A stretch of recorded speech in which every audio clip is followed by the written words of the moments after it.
This week on a brand new episode of Strong Arm Sports Podcast. Maybe they live in a nice house, maybe they dress nice, maybe they drive a nice whip, maybe they speak eloquently, maybe you see them with a briefcase. When those people start to give you money advice, people who don't have, you tend to believe these people. We supposed to be the losers, but we winning though. They used to laugh at us, now we grinning though.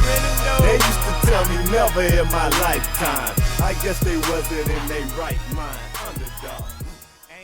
Yes, sir. Welcome back to a brand new exciting episode of Strong Arm Sports Podcast, the realest sports pod in all the land. True. From the East Coast, the West. Now forget the coast. Over the water to the east, over the water to the west. I mean in all the land. True. And we are back. We missed y'all last week, but we are finally back to wrap up the previous couple of weeks of sports in dramatic fashion. You new to the show, let me tell you what you can expect, man. We're going to give you sports talk with no BS, no sugarcoating, no biases, just that strong arm truth. If this happens to be the first time you're watching our show here on YouTube, or if you're listening on any of our various podcast channels, I am one half of the show. I go by the name of K-Spade, the prospect. And I'm your boy, LeParis57, and together we form Strong Arm Sports. Spade! Yes, sir. Spade, I want to start off the show by saying this. Uh-oh. Yeah. Baseball is back and it's trash. That's how I'm coming. This whole show. Big trash. Baseball is back and it's trash. Spade, I don't know if you seen my tweet. I put the stinky face on it. Yeah, it stinks. Baseball stinks. I know there's some baseball fans in the comments. That's why I'm starting the show. So leave your hate down there. Baseball is back and it's trash. That's how I'm starting the show, Spade. Let's get into it. We trying to get them on better Facts. sports. It's better sports out there, y'all. Come on now. Facts. Spade, there's better things you can do than watch baseball, like sleep, reading a book. You know? Yeah. Do something better with your time. Yeah, no doubt. Think. Facts. Spade, let's get into it. It's going to start in the NFL, and I want to go up to New England, and we're going to talk about Gronk. If you guys didn't know, Rob Gronkowski decided to call it a career and is retiring from football allegedly. It's some rumors out there that's speculating maybe the great Tom Brady can talk him into coming back for one more year, but I don't know if as of right now it seems like Rob Gronkowski is calling it a career and he is retiring. Spade. Yep. How do you feel about Gronk calling it a career? And do you think Gronk is a Hall of Famer right now? I'm going to answer those out of order. Is he a Hall of Famer? Absolutely. I mean, once again, anytime someone asks me that question, I feel like I got to say I'm not talking first ballot, second ballot. I don't know about all that. But I don't even think, Spade, I don't even know, in my opinion, let me just say this. I don't even know if any of that really matters. It might matter to the player, but to us, it's just like, oh, he's a Hall of Famer, he's a Hall of Famer. I don't care when you get in. Yeah, I just think he's a Hall of Famer. Yeah, at some point, man, they're gonna park Gronk up in Canton. Great tight end. Regardless of the fact that I'm a Dolphin fan and I'm not a big Patriots fan, it don't change the fact that I've always given Gronk his props. Every year when we do our position rankings, I got Gronk top 2 tight end all the time, and I've said when he's on the field, his impact is probably unparalleled. I don't know if you can find another tight end in today's game as dominant. He's always had injury issues, so that's why I don't have him as high as some others do. As for whether or not this retirement is real, Gronk is the one person that I really don't know how to feel about it. I heard stories, obviously I don't know if this is true, but I heard stories that Gronk got NFL checks he ain't even cashed, you know? They got Gronk still walking around in like Wrangler jeans that you can get from your local Walmart. So if Gronk been stacking them chips, I don't think his retirement will be ended by him wanting money. And I really don't even know if Gronk had missed the game. I think he might miss the camaraderie, but Gronk really, he's a party dude, man. So he got a whole lot more time to party now. However, his agent, LeParis, and I don't know if you heard this, but his agent said if there was a time next season where the Patriots felt like the tight end corps was a little banged up, and if they called, and if he would come back. So the fact that him and his agent are already alluding to the fact that he might come back, at the same time, I wouldn't be surprised to see him pop back up. I don't know if he just don't want no parts of OTAs and preseason and all that other unnecessary mess. But if Gronk stayed retired, wouldn't surprise me. If Gronk came back, wouldn't surprise me. wouldn't surprise me either. I agree with you. I think he's a Hall of Famer. Like I said, when it comes to that, I don't care if he gets in on the first ballot. That don't make a difference to me. I think he belongs in there. Sometimes these places get it wrong. I thought T.O., you look at his numbers, which with the Hall of Fame, that's what it should be about. You look at T.O. numbers, T.O. should have been in there first ballot. He in there now, and he decided to go about it his own way. But nonetheless, he should have been in there, and I think Gronk will be in there as well. The retirement is what's kind of a little shaky to me, Spade. I was going to mention, maybe you don't want to do OTAs. I was going to mention that. But maybe it's like, maybe Gronkowski is thinking, you know what, I can't. I'm always a little banged up. I can't give him 16 games. But maybe if they call me around about when I only got to give him 8 to 10 games plus the playoffs, or 8 games plus the playoffs, they make that call to me like, yo, we need you. Maybe I'll come back out of retirement. But I think he's a Hall of Famer. I think he had a great career. I mean, and he was always banged up. He was kind of one of those big body Spade. You couldn't really hit him up high, so people kind of really always tried to take his legs out from under him. And he had I think it was like an elbow issue. That's why he wore that big thing on his arm. Like he just had a bunch of injuries, and he has had a great career. But I seen people saying this, Spade. Oh, this hurts the Patriots. How? They won Super Bowls when Gronk was out. The Patriots would be. Is Belichick there? Yeah. Is Tom Brady still there? Yeah. I think the Patriots will still be just fine without Gronkowski. I think they'll be fine, but anytime you remove damn near 7-foot tank of a receiver with pretty good hands, beast. You're gonna take a bit of a hit. I got a question for you. Huh? Do you, and I know we ain't prepared for this, but do you have Gronk? Because I was seeing people that say they do. Do you have Gronk as the best tight end of all times? No. Okay. He's up there. I don't have him as the best tight end all time. I got you already know who I got there, Julio Jones. Stop it. See, I thought you was gonna be mature, and you're not. You're Bro, not. I'm just saying. Thought you was gonna be mature, but you're not. Okay. Listen, I don't have Gronk as the best all time, but I do have him. He's an honorable mention. He's up there, top 2. I think he's probably top 5 for me. I would really have to put some thought into it before I started organizing, but of course I got Tony Gonzalez up there. I even got Antonio Gates pretty high. So I don't know. I would have to. Shannon Sharp. Shannon Sharp as well. And we not even paying enough respect to guys like Kellen Winslow. Those Newsom, these Ozzie guys. Newsom. Come on. Yeah. These guys was getting it in back in the day. We got to show them some love too. But I definitely got Gronk as one of the best tight ends ever. Definitely. Because if let me throw my hot take in there. If you're gonna give me both of these guys to choose from in their prime, you can give me Jeremy Shockey over Gronk. Oh my! Y'all said it, Patriots fans. What's up? Get at me. Wow. Yeah, I said it. No. I said it, and I meant it. Give me Gronk over Shockey. All right. But since we going there, if I can't have Julio Jones at tight end, then give me Jason Witten.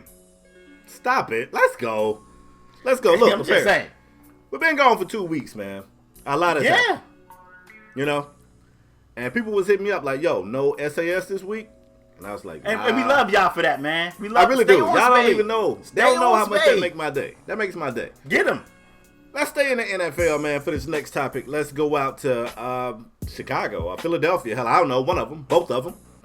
Jordan Howard was just traded to Philadelphia Eagles. Now, there's a few things here that makes this a little odd. Go ahead. This is the contract year for Jordan Howard. So, one of two things. Either it's going to cost Philadelphia that bag to re-him up, or he going to leave. So, you got to look at Philadelphia like, wow, they gave a pick away for a guy that could be out in one. And then I'm even looking at the Bears like, don't get me wrong, I know Cohen came out and ended up being a much better back than a lot of people saw. Jordan Howard was the first Cohen. He was a much better back than people saw. I think he was drafted. He wasn't drafted very high, if I don't remember correctly. I don't know. But I pulled Jordan Howard's numbers, bro.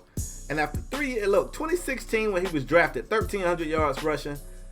2017, 1,100 yards rushing. 2018, 935. With 2018 been his lowest carry average, since he's been in the league. But in 3 seasons, almost 3,400 yards rushing, been in the end zone 24 times. We're talking about a 24-year-old running back. And I'm not really sure. I mean, I guess I get it from, I don't know. Do this trade make sense is the question. I'm going to ask you. You the football guy. Do this trade make sense, bro?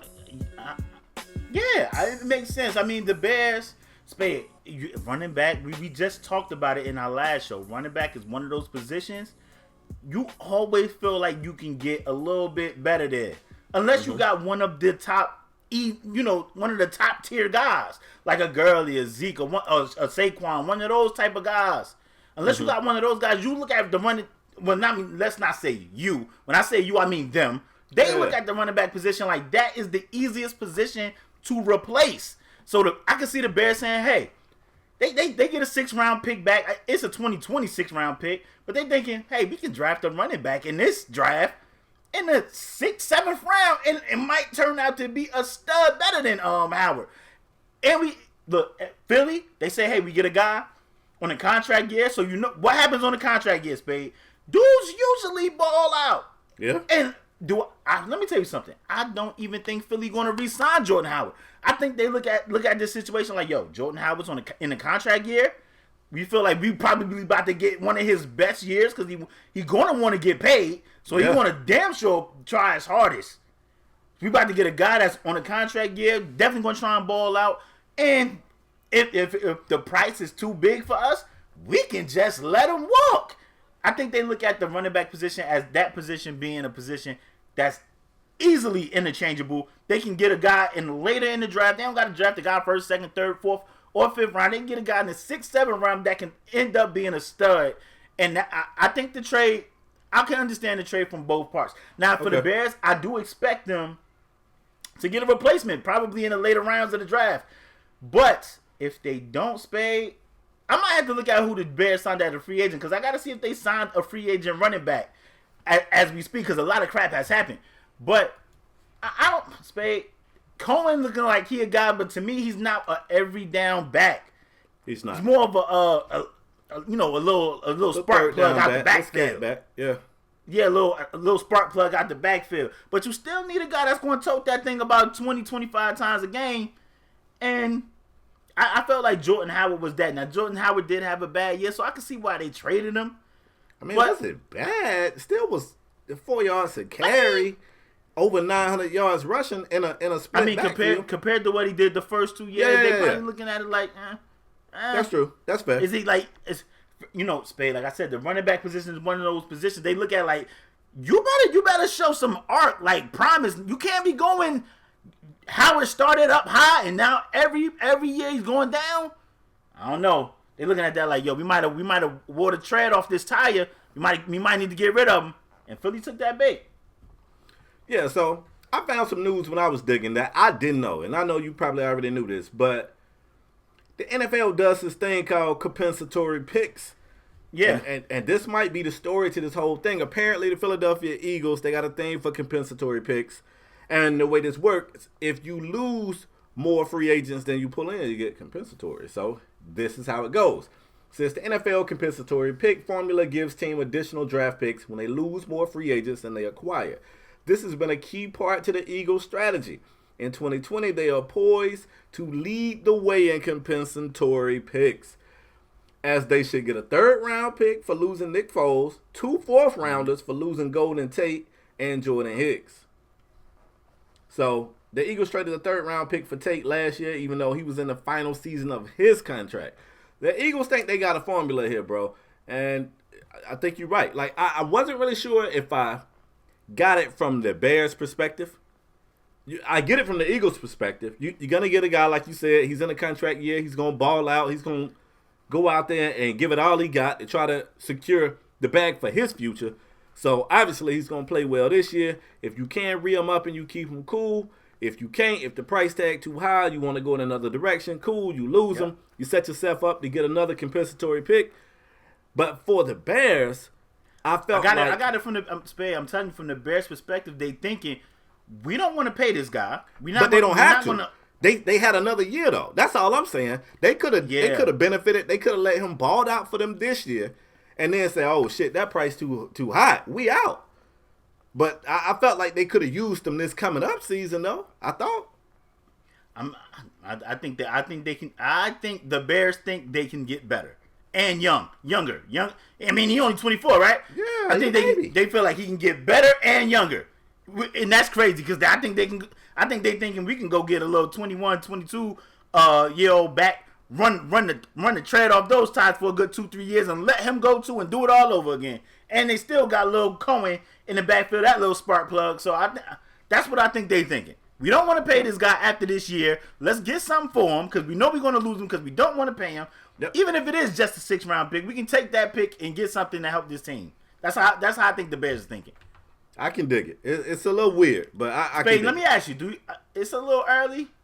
Do you have the Bears in the hunt for that division over there, or is it still Packers Vikings? I mean, I think the Bears won that division last year, if I'm not mistaken. I don't know, bro. You put me on the ultimate hot seat right there. I don't even know the Bears roster like that. Let me. I mean, they got Khalil Mack, they got Trubisky, they still got them wide receivers. Wait, do I have them in the hunt to win that division? Yeah, to win that division. No, the Vikings still over there. Hell no. Okay. Hell no. Okay. And I know what you're thinking. Chicago coming off that great ass season. I'm looking at their record now. 12-4. Yeah. Let me see what they working with. Let me see they depth chart. Trubisky, I guess it's gonna be Cohen, Allen Robinson, Taylor Gabriel. Shit, I don't know. I mean, they still look stacked. Oh, I mean, I'm tripping. They got Khalil Mack. Safety, they got corners, they got a defense, they got. I forgot all about Khalil Mack, and they acquired Clinton Dix too, and they got Ha. Oh yeah, they straight. I'm about to say, even without Howard, I still have them in the hunt, bro. Yeah, I forgot about some of the moves there. I might shock the world here, but I ain't that sold on Trubisky yet. I'm not. Well, I ain't never been sold on Trubisky. I know you've been hard on him. Damn, I forgot all about the Khalil Mack deal. I forgot. Yeah, I literally just said they still got Khalil Mack. Yeah, I'm saying when I gave my hot, I don't know. I guess I didn't hear that. Yes, I still got him probably running shit down there. I understand the trade from both sides, but like I said, I see how Philly doing it. I see how they gonna run. They see, hey, let's wear them out while we got them, and they're gonna try and wear Jordan Howard out. And I mean, they got a bunch of backs too. Who? Philly got a bunch of backs. I know. They got Smallwood. They still got Ajayi, right? Kid. No, Ajayi gone. They ain't re-signed Ajayi. Ajayi a free agent. Gotcha. He coming off that knee injury. Gotcha. Let me tell you, I'm gonna say this. I think I like Ajayi better than Howard. Well, I like Ajayi too. But like I said, you don't know how he's gonna be coming off that knee injury. Right. And let me give you a fun fact.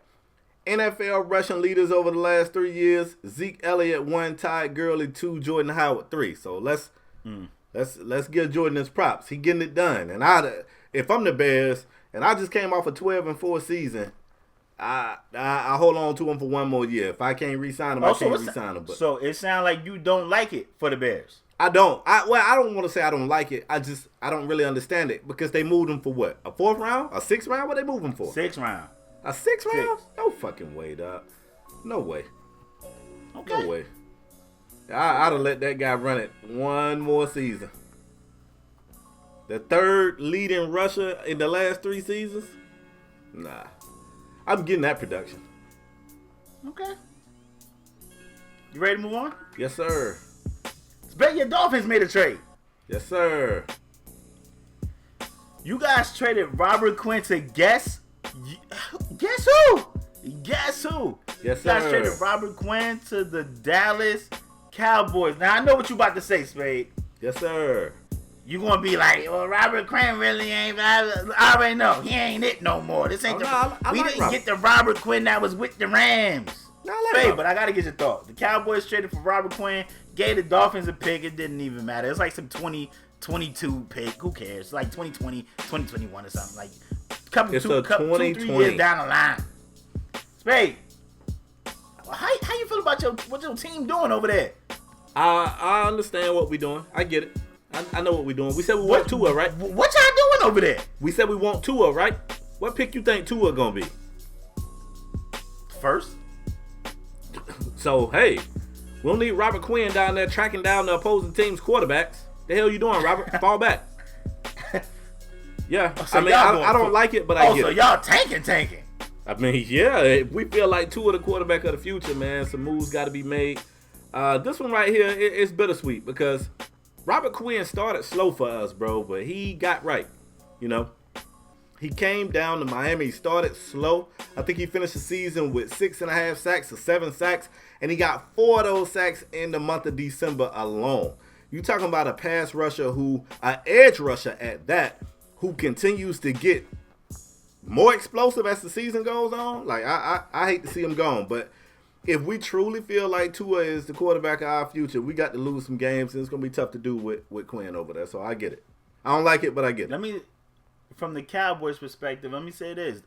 I've been reading that they traded for Robert Quinn as DeMarcus Lawrence insurance, just in case we're not able to work this contract situation out with D-Law. Let me say this. They said, I don't know if it's true or not, like all this junk is speculation, that DeMarcus Lawrence is willing to pull a Le'Veon Bell, like sit out the whole season. Do you see that? He want Khalil Mack money, right? Yeah, close to it. You think he that? I love DeMarcus Lawrence. I don't see Khalil Mack. I don't. It's crazy because, you know, I'm one of the few people that pay attention to offensive line, defensive linemen, and when I seen Aaron Donald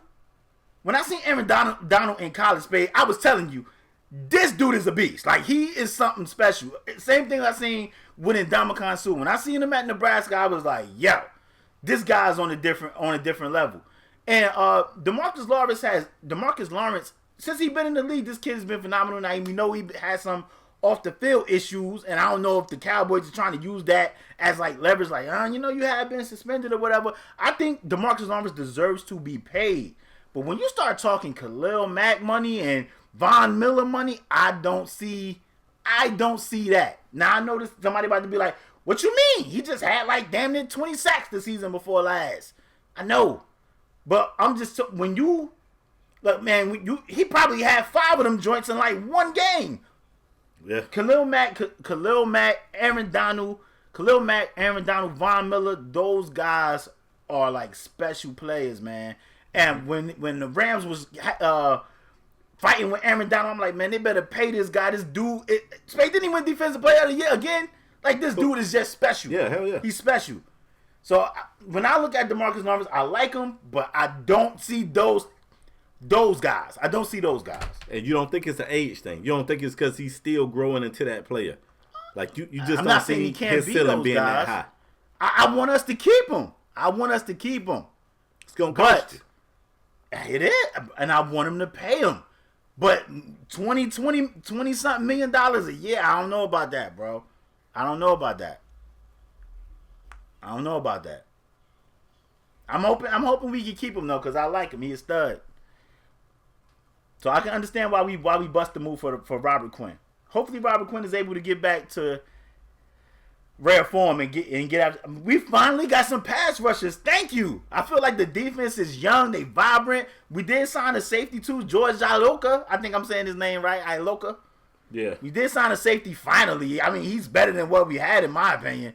But I feel like we headed in the right direction. We just got to get these players under contract. I want us to keep Law though. So when you look at DeMarcus Lawrence, do you see like Khalil Mack in them? I don't. I mean, okay. I figured if anybody would know, it would be you, because, like as you said, you was the first one to come to me with the Ndamukong Suh thing, and even though I think I saw it in Suh, you was the first one to come to me with that about Aaron Donald. So I figured if anybody could see it, it would be you, especially with your Dallas Cowboy bias. You know, you see everything different through rose-colored lenses when it comes to the Dallas Cowboys. So I look over there, I see y'all looking trash as hell. I don't know if you're trolling. Whoa, trash? I see y'all looking trash. I see y'all looking trash. So you see us being trash this upcoming year? Bro, relax. I'm asking you a question. I don't want to talk about this upcoming year. It ain't no football season to me this year. We want Tua. So football don't exist. Okay. Hey, what's my team in Orlando? The 6-1. What we call the what? The Apollos. The Orlando Apollos. Yeah, look, they got my allegiance for this season, and I get back. I better not see you in any Apollo apparel. I don't want to see you in no Apollo cap. Oh, you know what? Let me do that during the show. I'll order some of that shit. Nah, first of all, you better be careful because that league in some trouble. They need some funds. Well, probably because I can't remember the name of my damn team name. That probably don't help. Yeah, the Orlando Apollos. I like the Birmingham Willie Beemans. Bro, they not called that. I think they called it Iron. Why do I know the name of your team? Why do I know the name of your team? I like the Willie Beemans. They look like the Sharks out there. Oh, I'm copping. Oh my gosh. Don't cop no Apollo stuff, bro. I am. Unless you're gonna frame it, because the league might not make it past this season, bro. They gon' Yeah, there we go, right there, Apollo. Shop now. Oh my gosh. I can buy a whole helmet. I can buy a real helmet for $300. I'll do a whole show in a helmet. Oh my gosh. Don't cop no Apollo's gear, man. I'm going to. Let's move on. Who's Gilbert? All right, let's move on. That's the quarterback. Yeah, his jersey's $90. Quarterback name. Bro, I don't know nobody but the old ball coach. What you talking about? Ooh, Steve Spurrier? Yeah, he's the reason why I'm a fan. The old head ball coach. Anyway, let's move forward. Oh, you know what? I know what we got to talk about, bro. This one right here. Look. Antonio Brown, dog. We got a weird relationship with Antonio Brown on this show. We like him. I like him. I know you like him. The listeners like him. He been kind of wilding here lately, bro. He been kind of wilding. He was on TV with the blonde mustache and the I don't care about life hair. And as soon as he signed with the Raiders, he cleaned up his That's what the hair called, bro? Yeah, that's what it's called. You ain't know that? Nah, I didn't know. That's literally what it's called. Go in the barbershop, tell him I won't die, I don't care. See what you come out looking like. But anyway, Antonio Brown just pulled a move this past week, maybe the week before, I'm not really sure. I'm all mixed up in my weeks since we've been gone for a couple weeks. And I don't know how I feel about it, man. So he shared audio of trade conversations between himself and his agent, Drew Rosenhaus. First of all, those has been around, been a fan of the game for a while like we have. We know Drew get down. Drew like the real life show me the money dude. You know what I'm saying? Right. Like Drew gets it in. I remember when Drew Rosenhaus was out there with Terrell Owens when he was doing sit-ups in his driveway with his shirt off. You know what I'm saying? Like Drew gets it in. I remember when Drew Rosenhaus was standing on the Miami Hurricane sideline paying players. But go ahead. That never happened. First of all, that never happened, and I don't appreciate that accusation. Take it back right now on air. Where do y'all think they got that chain from? Not from no damn Drew Rosenhaus. Okay. I mean, we gotta find out. We gotta find out how Miami, the Hurricanes, getting all these transfers and all these top prospects. The only relationship the only thing you could tie Miami to with Drew Rosenhaus was Drew Rosenhaus told the whole world Willis McGahee, he was going to be the first running back taken in the draft after Willis way back blew then his knee way to back then I knew. Rings.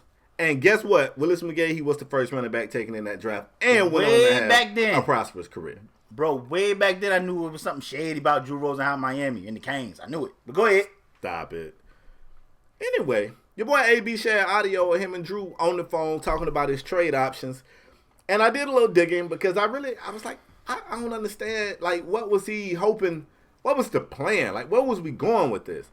And it appears to me, I didn't read this anywhere, this is my own, I just gathered this information and I formed this opinion, but it appears as though everybody looked at the amount, like the value that he had out there and what the Steelers end up taking, and maybe they value AB a little less because you look at what the Browns gave up for Odell. You look at what the Cowboys gave up for Amari Cooper. And everybody's looking at AB like, damn, maybe the league feels some kind of way about AB because his value never skyrocketed like that. So I guess he wanted to come back like, yo, people was actually at me. Like, they wanted your boy. I guess that's the purpose. But even if that's the purpose, it feels a little strange to me. It feels weird if I'm talking to you, Don't be recording me with plans to leak this shit. Like, I don't like it. Don't feel good to me, bro. How do you feel about AB leaking the conversation between himself and his agent? And before you answer, LaPez, I'm 100% sure Drew Rosenhaus is cool with this, because Drew strike me as the type of guy that if he wasn't cool with it, he would have taken legal action on AB ass by the time that shit went live. By the time he clicked post, wherever the hell he shared that, Drew would have been in his ass like 2 little draws. So Drew is clearly okay with it, but how does it make you feel? I don't like it, man. Like, certain, man, listen, man.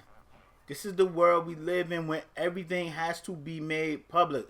You sleeping with somebody, like, it's chicks taking pictures in the bed while the dude's sleeping. People recording conversations. People committing crimes and recording themselves committing crimes.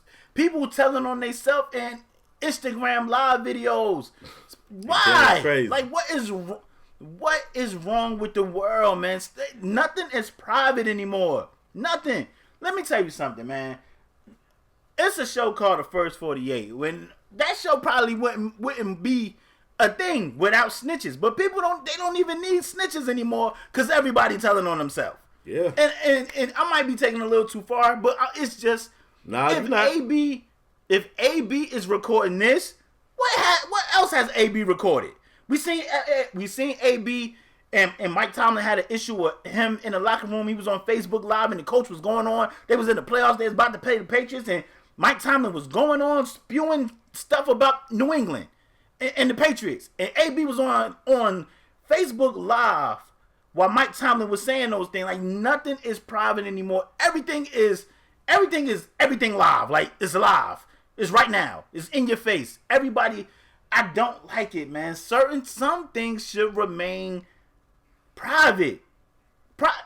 And it kind of makes me think, like, what's they in cahoots? Was the AB and Rosenhaus on the phone like, yo, what you think about if I record, like, the suitors? I just don't understand what's the point of recording it and then leaking it after you trade it. I don't understand it. I don't like it. I don't like it. Nothing is private anymore, and I don't like it. And I might be showing my age because these young kids, everything is live.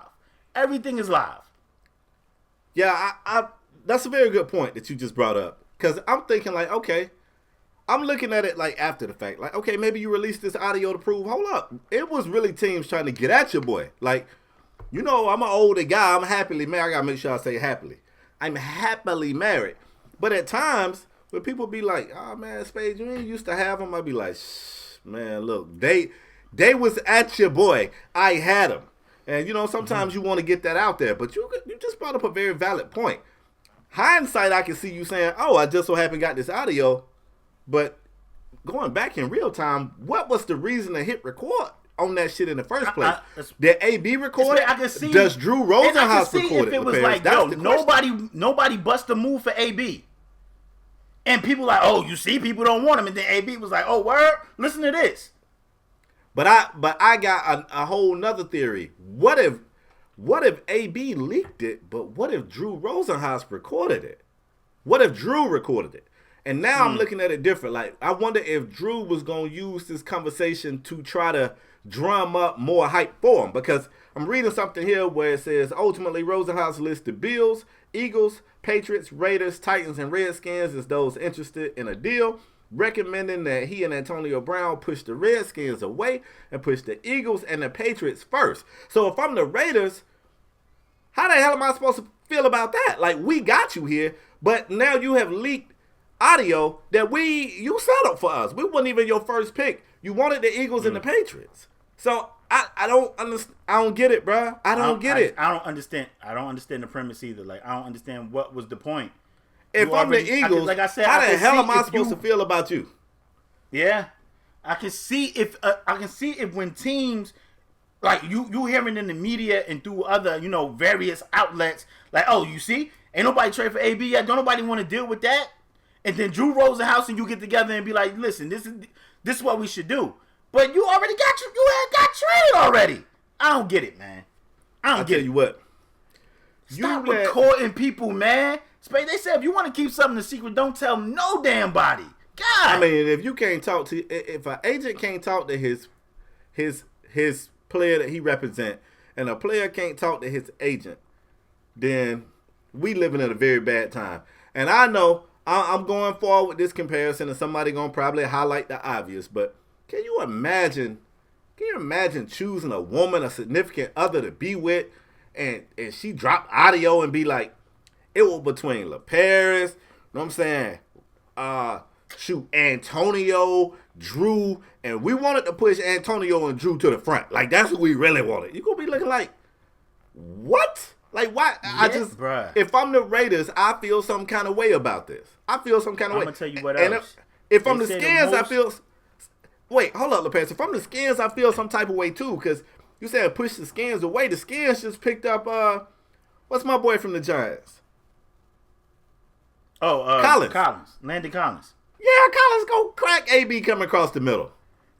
They gonna crack AB. I know AB don't really come across the middle, but I just feel like you gave a lot of teams unnecessary bulletin board material, and you just made yourself look like the Tekashi 6ix9ine of the NFL, and I just don't understand. For no reason.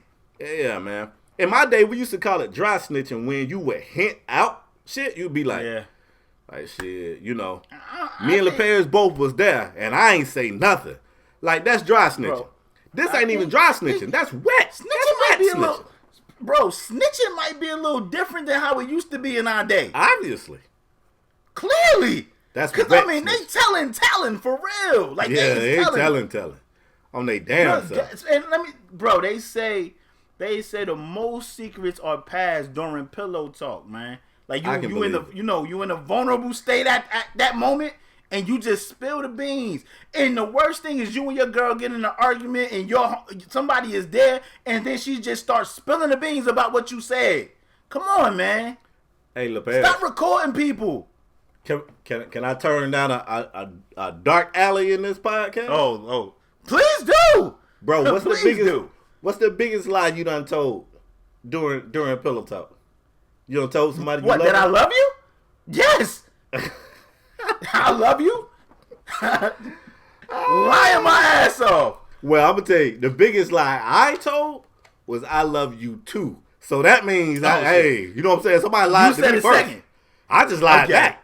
You know what I'm saying? I never initiated that. Sometimes it's like I don't want to do this until you love me. Like, baby, I love you, baby. Baby, I love you. Hey, girl, I love you. You don't know I love you? I feel like my lie a little better than yours. I done said it back. Actions speak louder than words. I ain't gotta say it. I show it. Yeah, I ain't initiate that lie. I just said it back. What else we got, bro? Woo! Listen, man.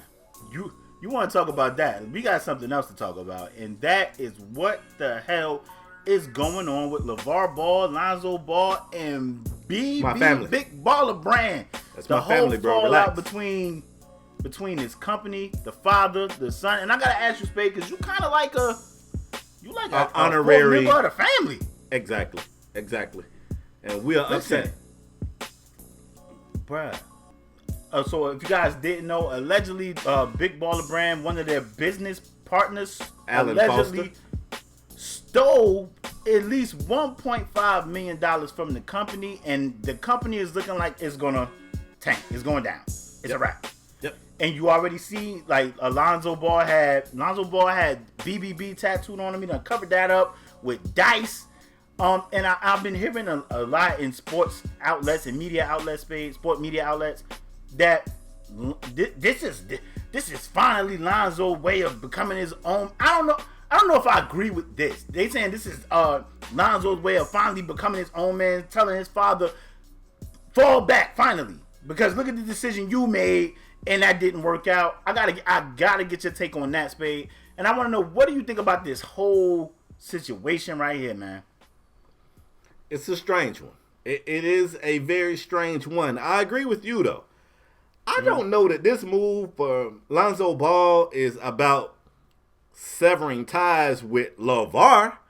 Yeah, that's I think what I'm it's saying. more about. I don't get that feeling. Yeah, I don't either. I think this is more about legally covering your own ass, crossing your T's and dotting your I's. So, Ball gave a report to ESPN where he said he gave Alan Foster the boot because he, quote unquote, used his access to my business and personal finances to enrich himself. I don't know who wrote that. That don't sound like Lonzo's quote. But anyway, Foster allegedly became friends with the Ball family because he had a son that was in 7th grade with Lonzo, and they was friends, and the families ended up, building a relationship. Now, a lot of people don't know this, but people still keep trying to make LeVar the bad guy, and I'm still, for the most part, going to defend LeVar. LeVar wasn't a majority stake owner in Big Baller Brand. Lonzo was the majority owner. So this brand still was, for the most part, something that LeVar was trying to do for Lonzo, and I still applaud the idea. The notion of we're going to be our own brand, we're going to have our own shit. It ain't no middleman. Let me interrupt you, though, Spade. Yeah. Let me interrupt you. But do you think it was LeVar that pushed them like, yo, we need to do this? And Absolutely. Maybe Lonzo was kind of hesitant, like, I don't know, Pop. Or Lonzo just did it because he didn't want to disappoint his father. I got to ask you that. Nah, I mean, I'm telling you, man, I hate that. I feel like I sound like people who name drop, but I met Lonzo. Lonzo don't strike me. I mean, obviously, I'm not going to act like I know the guy personally because I met him and played the video game with him once, but he don't strike me as the guy that would just be like, whatever you say, okay. I don't feel like he was that guy. Was it probably LeVar's brainchild? Absolutely. He the adult in this situation, and this shit been in the works since probably Lonzo was starting to garner attention at high school. This shit was in the works. So, yeah, your father come to you like, yo, I got this idea where you're going to have your own shoe brand, and as a kid, you're probably thinking like, I don't even know if that shit is possible. Like, I don't know. And LeVar's probably like, I got you. Watch, I'm going to talk with Allen. I don't know. Somebody going to be like, it probably didn't go like, it probably didn't. I don't damn know. I wasn't there. Talk with Allen. Allen knows a little bit about this. He's got connections. You keep doing your thing on the court. I'm going to be the hype man. I'm the flavor this shit. We're going to get up a bunch of attention. And for the most part, it worked. The shoes were never pretty. They were never pretty shoes. People was buying them shoes off the strength that they liked the move. They liked the power move. They liked the threat that this thing temporarily posed to shoe companies. It legitimately posed a threat to shoe companies. It did. I liked it. It was a shakeup for the shoe industry, and I loved it. And you can debate this if you want to, but I'm not so sure that this shakeup with Big Baller Brand ain't helped spur what we seeing with Puma. Well, nobody rocking no fucking Pumas, especially on the court. Man, come to the court. Bruh, come to the court in 2002 with some Pumas on. Come to the court in 2005 with some Pumas on. It's not going to end well. So, I'm cool with that. The $1.5 million, they're not necessarily saying that Alan Foster took it as though it's in his account, because I feel like that would be pretty easy to prove. The $1.5 million allegedly disappeared on his watch. You know what I'm saying? The business partner, Alan Foster. All right? But LaParis, here's the curveball in this whole thing. Big Baller Brand got a high school all-star game coming up. Did you know that? Yeah. So LeVar Ball, who admittedly was kind of quiet on this shit for a minute, everybody was like, for a man that liked to talk, he sure is mum. He come out and say, oh, Big Baller Brand is still a thing. We got snake bitten, but we are still a thing. And the All-Star game still going to go on. And everybody's like, yo, the Big Baller Brand Twitter account hasn't tweeted in a while. And he's like, yeah, we're not tweeting right now because some legal things. We want to make sure legally, before we tweet anything, we want to know. And all that I respect. But I don't know, man. I kind of hate it. I feel like you giving him I feel like you giving him a pass, bro. I might be shooting him some bail. What you got? I think LeVar might have bit off a little bit too much than he can chew, bro. LeVar never lost. He never lost. And I get it. All that is cute, but when you running a business, man, it's different, man. And like, you got to make sure you cross your I's and dot your T's. And I don't want to say, because there's been people that was like, oh, how dare you start a business and hire criminals. I don't want to hear that shit. Because Bernie Madoff was a criminal and was a trillionaire. So all this shit was built on crime. First, let me start there. All that, how can you start a business and hire? All this shit was built on crime. Let me start there. And I know somebody going to be like, yeah, but you looking in it too deep. It's still criminal activity. You look at your favorite rappers, all that shit was built on crime. It was. Maybe not all, but a lot of it. I don't want to say all, but a lot of it. Spade, if you watch any of these documentaries, let me just start there. Bro, they say all of Miami was built on cocaine money. Oh, I believe it. So miss me with, he started a business. He tried to give somebody an opportunity. He gave somebody an opportunity and was taken advantage of. I just want to say, when you are LeVar, you just can't just hand somebody the reins. Like, you just can't just give it to him. You gotta watch him. Like, maybe I don't know if LeVar knew if this dude, they saying all on TV it was like, oh, this guy was a felon. Maybe LeVar knew he was a felon, but was like, you know what, we trying to do something over here, and I think this dude can be an asset. But that don't mean don't watch him. I feel like LeVar bit off a little bit more than he can chew, and I feel like he entrusted somebody that he thought had his best interests at heart, and this is what, man, listen, I follow a lot of like financial pages and stuff always, and one thing, Spade, I follow a lot of people that I don't even like. I ain't gonna say their names, but I tell you this all the time, Spade. I don't follow them because I like them. I follow them because they motivating. It be 3 o'clock in the morning and I'll be on Instagram doing what I do. You know what I mean? And I might just come across their page and they talking like, what are you doing up here? Like I'm a billionaire and I'm getting to it at 3 in the morning. And I'll be like, shit, he right. Like, he rich as hell. He ain't got to do nothing. But, my point of saying that is, like, you always got to be 2-3 steps ahead when you trying to start a bit. And this ain't just for LeVar. This is for anybody that's trying to do something. You got to, Spade, we on this show, man, and I know they're going to be like, well, y'all show ain't even that big or whatever. But we are constantly thinking of ways to make this show better.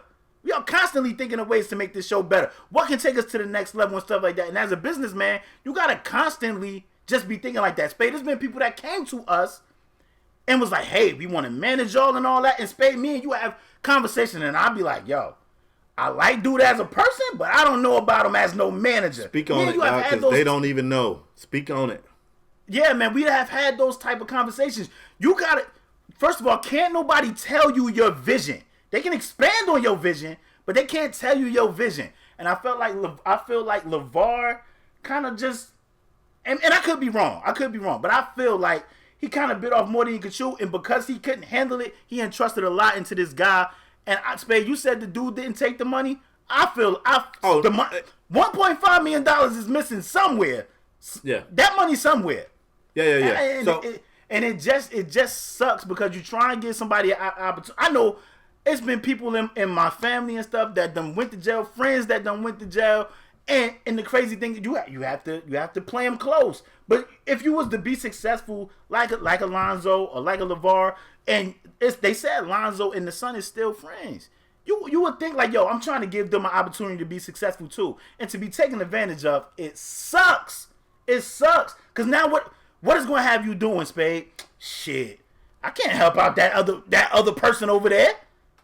Look what happened to me already. It's kind of like what happened with YouTube, Spade. What happened in YouTube? You try and connect, and then you get screwed by one person, and then you be like, yo, I ain't helping nobody again. I'm out. Yep. And that's how it happens. It just started a chain of events. Let me jump back in, because I was doing some reading when you was talking. First of all, yes, you're right. But one thing, and I do want to speak to this. Let me get up close and personal with the camera right here. If y'all just listening on podcast land, y'all missing me giving this death stare to the camera. But one of the most dangerous things, man, and I see it, and I have seen it up close and personal. Again, I'm not finna call no names, but I got somebody that I am. I don't know how to dance around this, but somebody I know. I'm gonna tell you what's dangerous. When you see someone who appears, I'm doing air quotes if you can't see me, who appears to have it figured out financially. Maybe they live in a nice house, maybe they dress nice, maybe they drive a nice whip, maybe they speak eloquently, maybe you see them with a briefcase. When those people start to give you money advice, people who don't have, you tend to believe these people because you like, he looked the part. If I'm telling you, there's so many of them pages on Instagram of people who can give you all the money tips in the world. They can tell you how to be rich. They got so much money. They're doing videos from the backseat of a Maybach. That shit could be rented. It's dangerous. It's dangerous. Right. And I don't think LeVar necessarily bit off more than he can chew. I think LeVar saw this Alan Foster dude, and I got some news. Anyway, let me go back. Where was I? Because I found some more stuff right here. LeVar Ball first of all, I didn't know this. LeVar Ball credited Foster with the idea to forego a sneaker deal with an established brand in favor of creating Triple B. First of all, that was Alan Foster's idea. Lonzo owns 50% of Big Baller Brand, with his mother, Foster, and LeVar each owning roughly 1/6 of the company. So Lonzo was in there big time, right? The trouble started last fall when Ball's financial advisor, I can't say this dude's name, emailed Lonzo about some financial oddities, all right? The dude said attached 2 itemized reports to the email that he alleged showed unexplained cash withdrawals from Big Baller Brand and transactions between BBB and Foster's business, Marathon Consulting, for over, then it says over $1.5 million has disappeared, and he has wired over $474,000 to himself through Marathon Consulting. See attached report. So close to $2 million has touched Allen's hands, but $1.5 million of it has disappeared in cash that cannot be tracked. All right. This guy told Lonzo about his concerns with Foster, and Lonzo left it up to LeVar to figure out what to do. And after continuing to warn Lonzo, Buddy, it looked like Luke Kanga, resigned in November, though he was reportedly brought back on the case this week. Until ESPN reporters asked Lonzo about it earlier this week, he was unaware that Foster has also been he was a convicted fraudster. Foster pled guilty to 1 count of mail fraud and 2 counts of money laundering in 2002 for his involvement in a scheme that bilked 70 investors out of $4 million. All right? First of all, if you pled guilty to that, I don't know how the hell he was free. So here's what I think. I think LeVar knew. I'm going to keep it a stack. I think LeVar knew that Alan Foster probably had been in some trouble. Lonzo, of course Lonzo going to say he didn't know. He got to. You got to. I think they knew, and I think that was the angle. He probably was like, look, yeah, I got in some trouble by some money stuff. You know, I made some mistakes along the way, but what I did, I learned a lot. I got this. He probably still living that lifestyle. He probably still got a lot to show off, and I think he was tricked into going into it. Here's the thing. It says once Lonzo started looking into Foster's past and LeVar got a chance to fully review all the documents this week, things moved rather quickly.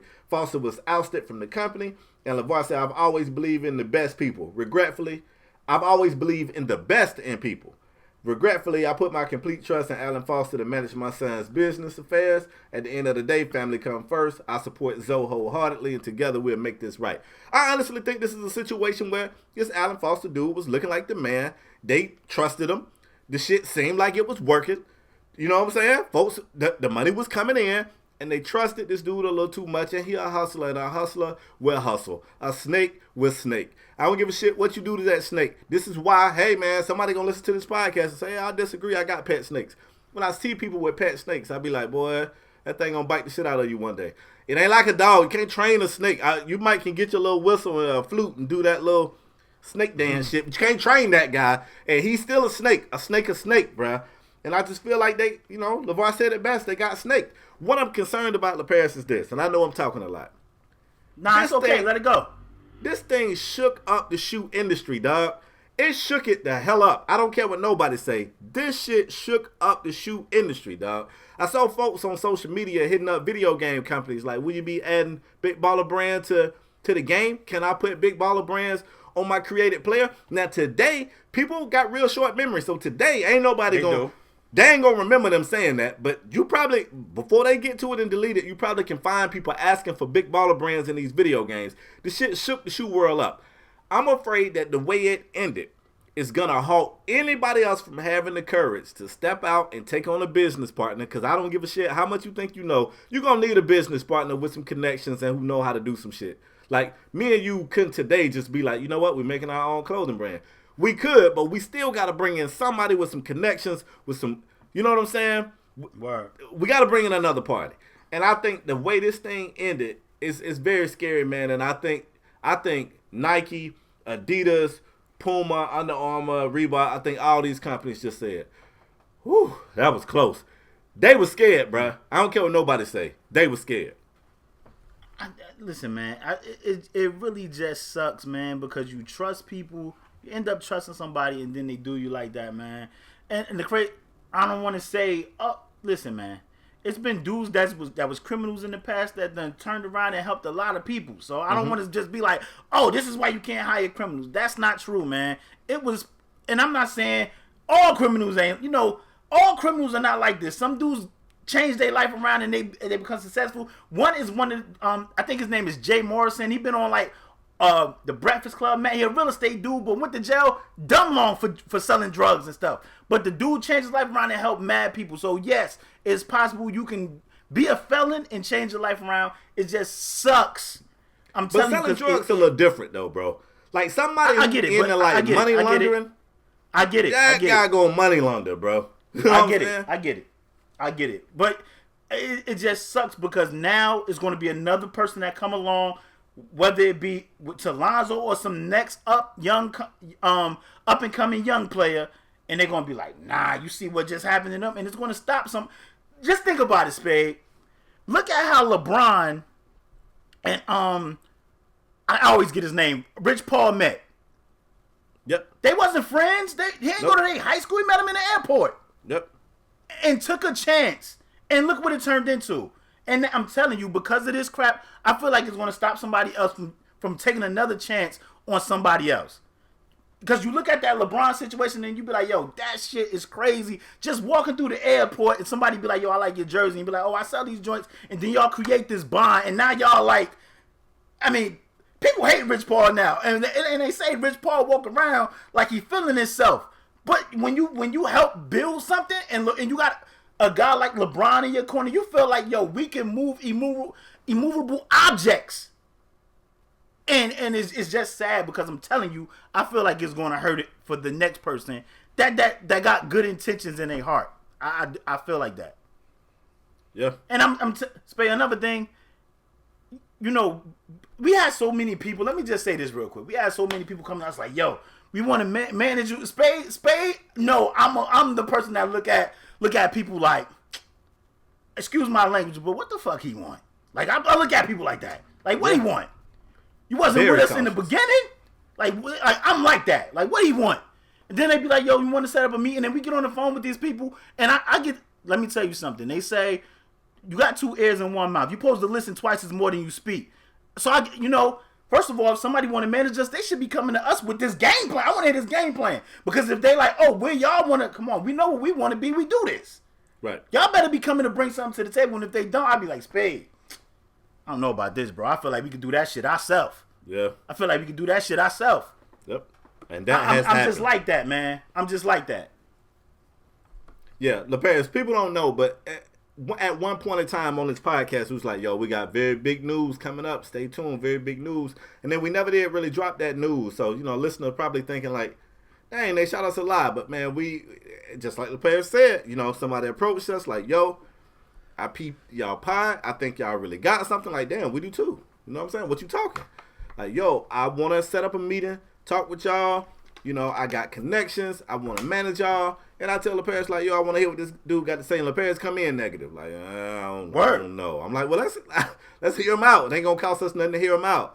We had a meeting. We sit down and talk. We talk for a minute. As soon as the call ends, I get a call from LePage. Like, hey, man, I ain't really feeling it. And then we got that trust in each other that if we both ain't on board, that it ain't on board. It ain't. And I tell him, and I would tell Spade, yeah, hey, I could be wrong. If you got a gut feeling and you think this the move, I'm with you. I'm with you. But how I feel, something about me, I got a good read on people. Believe it or not, I can read people. And I'm like 9 or 10 out this mug. You can ask Spade. I'm like 9 or 10. Yep. It's only been like one time when I was like, well, I was wrong about that guy. This guy's a cool dude. But I can usually read people pretty well. I'm just saying, man, you just gotta, when you start trying to start a business is hard regardless. Let alone trying to start some business and then you hire somebody that got intentions on robbing your ass. Yeah, that shit is terrible. Yep. It's terrible, man. Yeah, bro. Spade, let me ask you this. Before we move on, let me just ask you this. Where do you see this whole situation ending at, man? Like, do you think Do you think Big Baller Brand is like completely done? Like with apparel, shoes, and stuff like that? Like they done with that? That's over? Yeah.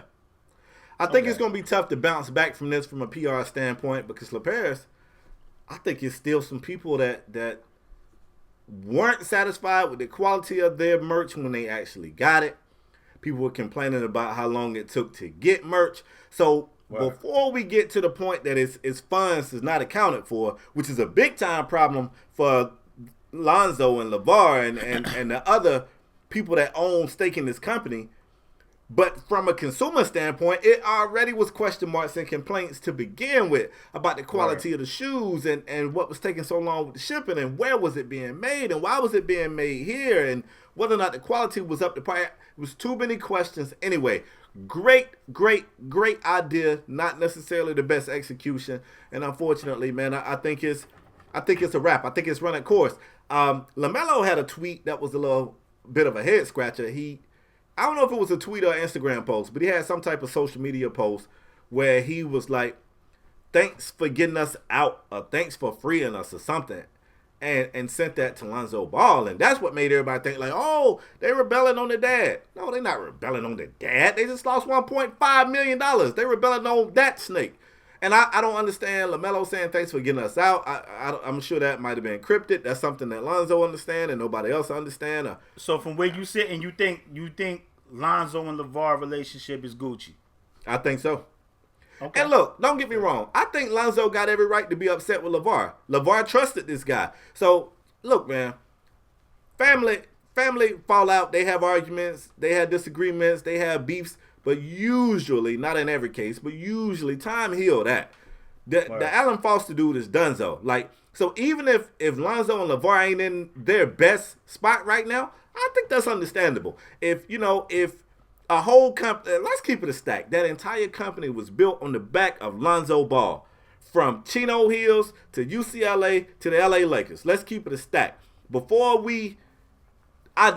I don't want to diss this dude, but before we put any type of hope or stock into LiAngelo, and back when LaMelo was still just, shooting from half court at Chino Hills, you could talk about what you thought he was going to be, but we were seeing Lonzo get it done. And we saw him make big plays and the whole, like, he was a superstar. He still is, but that's what made this shit possible. So if you Lonzo and you thinking, off of my hype, off of my game, off of my back, we built this company that $2 million came through this guy's hand and 1.5 is unaccounted for. I'm pissed off at my father for trusting this guy that he knew, maybe or maybe not knew, had a criminal background.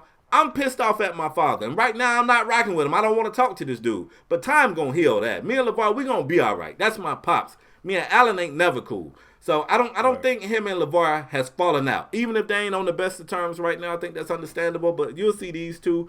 You'll see LeVar back on damn First Take and Undisputed and all these other shows spewing this crazy shit about Lonzo being the greatest player to ever pick up that round leather ball and all the rest of that shit. You'll see it again. But right now, it's crazy, Spade, because I didn't get that feeling. Like, oh, this is finally Lonzo cutting the cord, and I'm like, I don't get that. I don't get that. I didn't get that feeling. I didn't read that. I could be wrong, but I ain't get that feeling. I didn't read that in this story either, man. Me neither. 1.5, bro. Look, let me tell you something. I went to the store and bought something and used my card and did that option to say cash back. I was like, yeah, let me get $20 cash back. And my phone rang. Oh, Lord. Y'all know I'm ADD. I picked the phone up. I pinched that guy on my shoulder. I get my bag. I get my receipt. I walks out the store. I get in the car. I drive around. I said, oh, shit. $20. I had $20. You know what I did? $180. Ripped that guy around. Went back to the store. I told that lady, I know it's a long shot. I got cash back. I walked out of here without getting my cash. Is there anything I can do? Is there anybody I can talk to? I ended up giving my $20 back. But that was $20. I busted you and went back for $20. 1.5? Nah, bro, you talking about $20. I buy a can of Arizona. That junk say 99 cents. They don't give me my penny. I be like, where my penny? Oh, Lord, you ain't the where my penny. Yes, I'm that guy, bro. If they keeping 100 pennies, come on. They getting dollars. God. I'm not the where's my penny guy. You keep the penny. Bro, nah, I'm getting my pennies, bro. I gotta listen to this. I got a change cup, bro.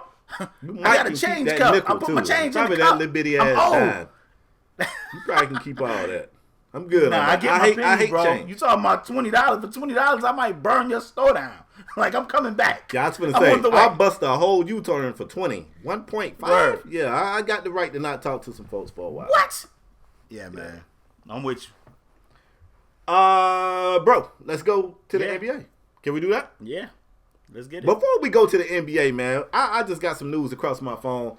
You know, anytime we get news during the recording of the pod, we like to drop that. But the Lakers have announced that after speaking with their training staff, they have decided to shut LeBron down for the remaining 6 games of the regular season. I ain't got a problem with that. LePage, you cool with that? Listen, man. Yeah. I'm not Spade. I don't got a problem with it. I could see if they was fighting for something. Nah, it's no point. It's no point. Yeah, because I would be pissed as a Laker fan if the last 6 games of the season that ain't going to get us a damn thing, we mess around and LeBron had like an injury. I ain't talking about like a rolled ankle. I mean got like an Achilles or something. Yeah, shut it down. Yeah, shut everybody we like down. Call up Buddy from that G League team. What's Buddy's name with that gray hair? Call him up. Andre something? Andre. Get Andre and a few of his friends. Call up the whole damn G League Lakers squad for all I care. Rest everybody. Shit. Shut down Luke too. Let's get a replacement coach. Shut everybody. He probably about to be shut down anyway because they probably gonna fire his ass. They finna shut him down for good. So they gonna shut him down for good. Okay. They're gonna pull the plug on his ass. Let's move forward. In the last show, a couple of weeks ago, we talked about an unruly fan in Utah that embarrassed. I'm tired of talking about these fans, man. Nah, you gonna want to hear this one.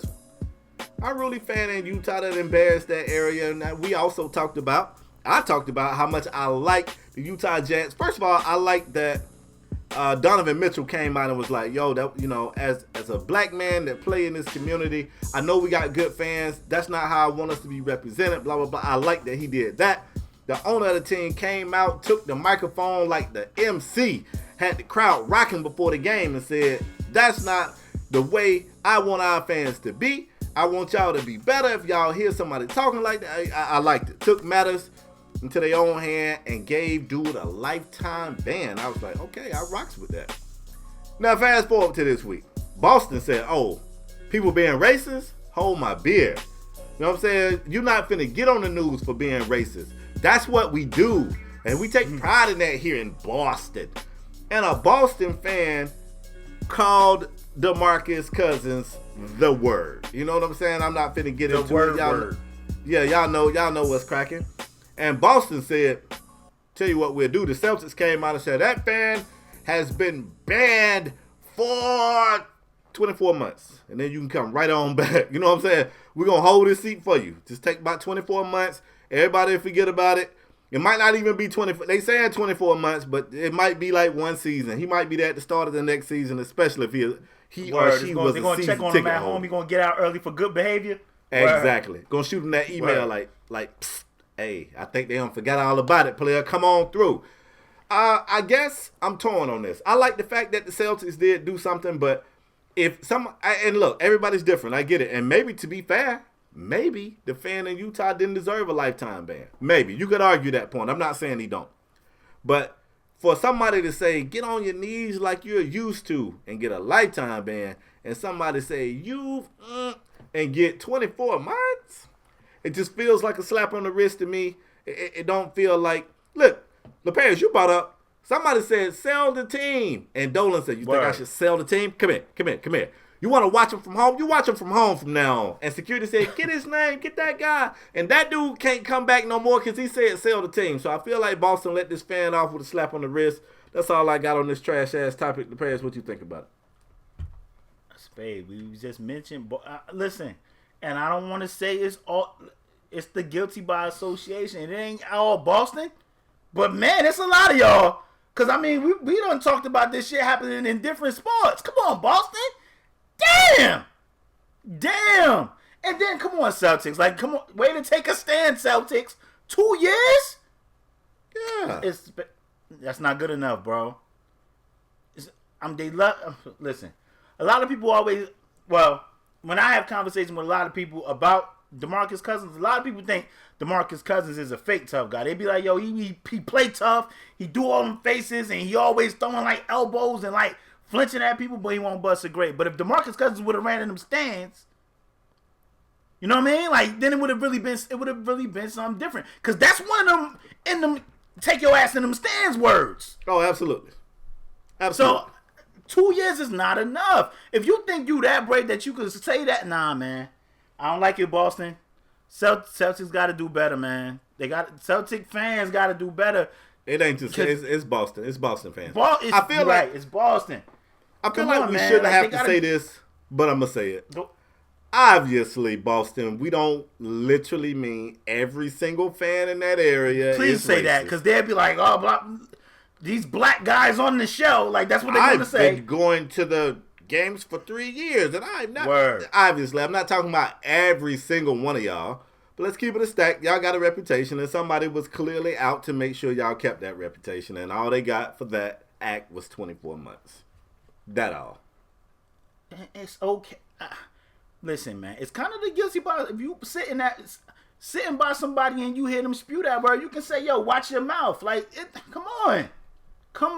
Ain't nobody got no guts, bro. We just got through talking about, man, we live in a day and age where somebody can get the jakes beat off of them.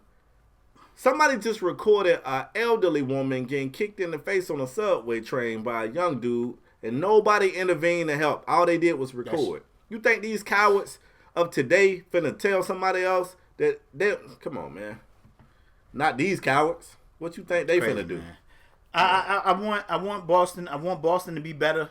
I want more than the 2-year ban. Listen, man, you ain't gotta. If you feel that mad that you got to come to the game and spew those racial slurs, then you don't need to be at the game at all, man. Watch that shit in your house and say that shit to your TV, much as you want. Yeah, yell it at your TV and don't yell it too loud, because if your neighbor hear you, you know what I'm saying? You still might be in a little bit. But yeah, I mean, it ain't no place. It sucks, man. It's a shame in 2019 we still having this conversation, man. If you racist, keep your trash ass at the house, man, and don't reproduce either. What else? Like I said, and like you can go, like I don't want to hear, fans go, nah, bro. You can go to the game, still be a fan, enjoy the game without being a dick. Stop being an asshole. Should be able to anyway. Damn, it's annoying, man, and it seemed like it's. You know what? That crap probably happened in mad cities, but that junk happened a lot in these cities that we've been talking about. Yep. Spade, I'm ready to move on. I'm tired of talking about these trash-ass fans from these cities, man. Me too. Let's do it. Let's talk about another team that we've been on. The Golden State Warriors had a game last night versus the Minnesota Timberwolves, and they went to overtime, and it was heated. KD's had some choice words about the ref. Steph Curry had some choice words about the refs. So we talk Golden State Warriors versus the refs. And KD was like, man, I like my money. So I ain't going to say nothing about the refs because I don't want to get fined. Spade, I got to ask you. Out of all teams, first of all, I got a lot of questions, but I'm going to start here. Excuse me. I'm going to start here. Should Golden State even have a gripe with the refs? In that Any game? refs. Any refs. I mean, I guess it's natural. It's natural to have a gripe with the ref. It's how you do it. But yeah, I'm cool with them having a gripe with the ref. I don't know, man, because the way they set illegal screens every single play down court, I don't know, Spade. Because you can call. It's kind of the way they set illegal screens is the way you can call holding in football every single play. You can call holding on every single play if you want. Yeah. But the way they set illegal screens in Golden State, I know Thug gonna kill me. The way they listen. Golden State gotta relax, bro. KD gotta relax. Steph Curry gotta relax. I think they went a little too hard on the refs, yo. That's how I feel. Did you watch that game? I watched some of the game. I didn't see it all. Okay. I watched. But let me ask you: Do you think we are witnessing the end of the Golden State Warriors? Like, is this it? I don't want to go that far. I do want to talk about this game, Lopez. I think we are, bro. I think this is it. This might be their last run, bro. I don't know if I want to go that far. Okay, go ahead. Talk me off. Shoot him some bell like you've been doing all show. Let me tell you about this game.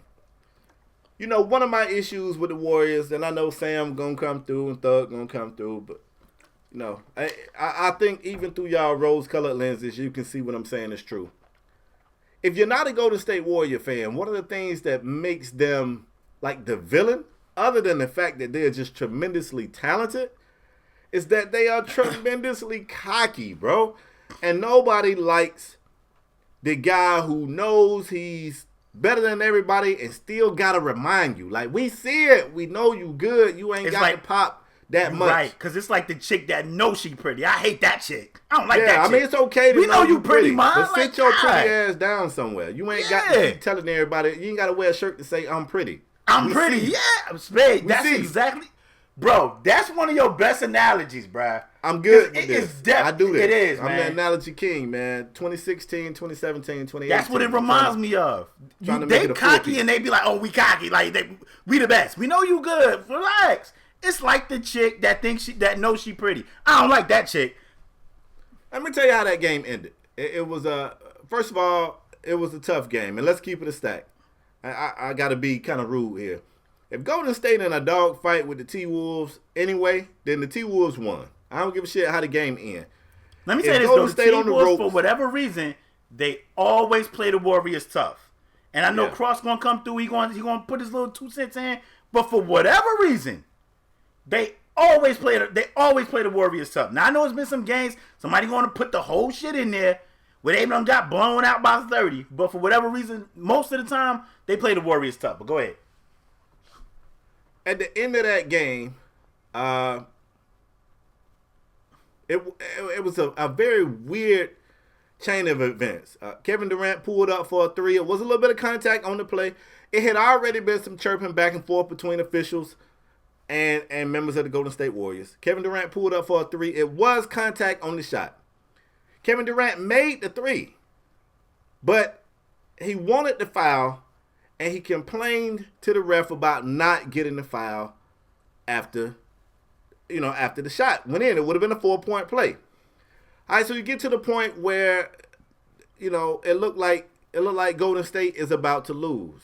All right, they take the ball out on the side. They throw it to Steph Curry. Steph Curry's in the corner. He pulls the 3. He hits the 3 to tie the game up, bro.